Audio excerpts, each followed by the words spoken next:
During a Senate hearing on Tuesday on stemming the tide of hate crimes in America, the Republican Senator John Kennedy exposed his own xenophobia, his own hatred of Arab Americans, his own hate speech in an offensive exchange with Maya Berry, the executive director of the Muslim American Institute. During a hearing on anti-Semitism and hate crime, Kennedy repeatedly accused Berry of supporting terrorism simply because she is an Arab American woman. He said, "You support Hamas, do you not?" to audible gasps from the audience in the hearing room. You are the executive director of the Arab American Institute, is that correct? Correct, sir. Okay. You support Hamas, do you not?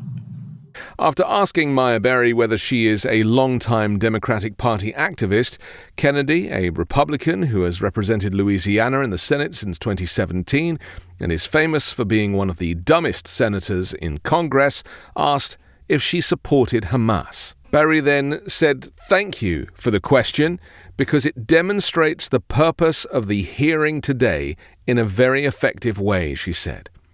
She said, Hamas is a foreign terrorist organization that I do not support. But you, asking the executive director of the Arab American Institute that question, very much puts the focus on the issue of hate in our country. Ignoring her, Kennedy then said, "You support Hezbollah too, don't you?" You support Hezbollah too, don't you? Again, I find this line of questioning extraordinarily disappointing, Senator. No? That Yes. you have Arab American constituents that you represent in your great state. Yes, ma'am, I understand that, but my time's limited, and I apologize, but is that a yes or a no? A yes or no question to do I support Hezbollah? The answer is I don't support violence, whether it's Hezbollah, Hamas, or any other entity that invokes it. You can't so bring no, yourself sir. to say no, can you? No, I can say no. I can say yes. But what you I haven't. can say is You just your can't line make of yourself questioning. do it. Do you Senator, support or oppose Iran and their hatred of Jews? Again, I'm going to emphasize Iran, Hezbollah, Hamas, none of them is going to, You can't bring yourself to say no, can Sir, you? I don't support. It's real simple. Excuse me, I'm going to, if I may, as a Muslim woman, sir, I'm going to tell you I do not support Iran. But what I will tell you is that this conversation. I'm running out of time. I'm sorry. Berry said she found the senator's line of questioning extraordinarily disappointing. I don't support violence, whether it's Hezbollah, Hamas, or any other entity that invokes it, she said. So, no, sir. Kennedy then falsely accused Berry of failing to disavow Hamas, Hezbollah, and Iran, talking over her, saying she refused to answer the question. That was not the case.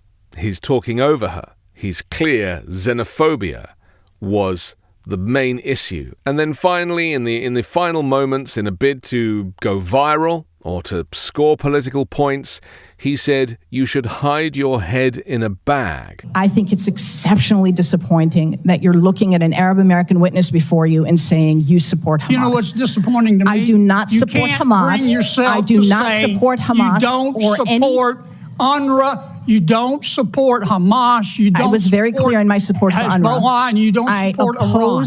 You should hide your head in a bag. What does he mean by that? Kennedy's bizarre racist threat drew gasps of shock and disgust from the audience. Unfortunately, the committee chair, Senator Dick Durbin, allowed Berry time to respond. She said, "It's regrettable that I, as I sit here, have experienced the very issue that we're attempting to deal with today," she said, referencing the purpose of the hearing, which was to discuss hate crime. Senator, oddly enough, I'm going to say thank you for that question because it demonstrates the purpose of our hearing today in a very effective way. Let's start first with a yes or no. Hamas is a foreign terrorist organization that I do not support, but you asking the executive director of the Arab American Institute that question very much puts the focus on the issue of hate in our country. Well, I got your answer, and I appreciate it. The irony of having a hearing to deal with hate crime and having a Republican senator spew hate speech, which in many other countries would be considered crimes. Unfortunately, not here, because the First Amendment lets these bigots off the hook.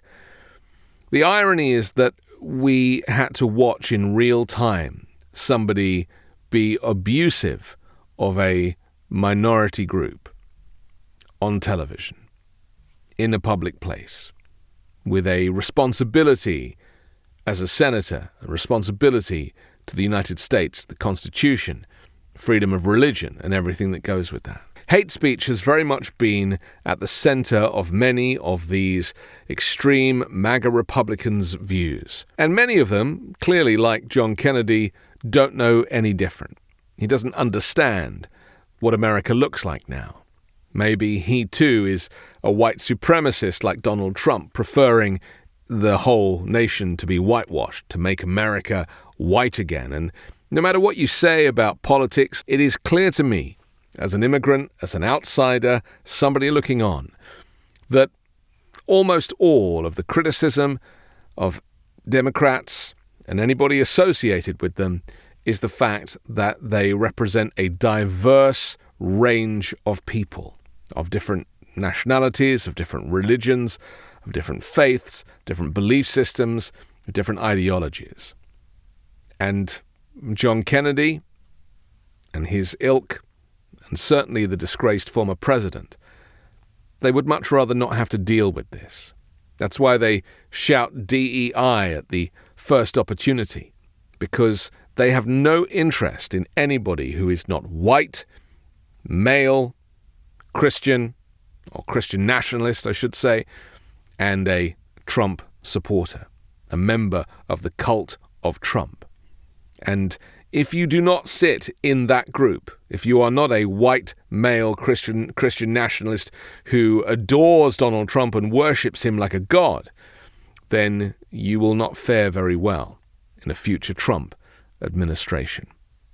The antidote to this is Kamala Harris, who promises to not go back to the hate that people experienced during Donald Trump's tenure.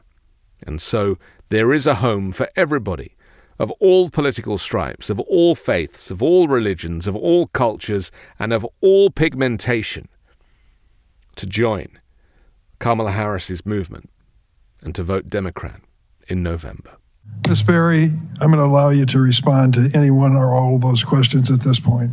Senator Durbin, thank you very much for holding this hearing and for elevating the issue of hate crime. It's regrettable that as I sit here, have experienced the very issue that we're attempting to deal with today. The introduction of foreign policy is not how we keep Arab Americans or Jewish Americans or Muslim Americans or Black people or Asian Americans, anybody safe. This has been regrettably a real disappointment, but very much an indication of the danger to our democratic institutions that we're in now. And I deeply regret that, and I do hope that my testimony today has been helpful to understanding the need to respond to hate. I'm Anthony Davis. You can catch me on the 5 Minute News YouTube channel and podcast. On Wednesday, co-hosting Uncovered, and on Sunday, on The Weekend Show with Midas Touch.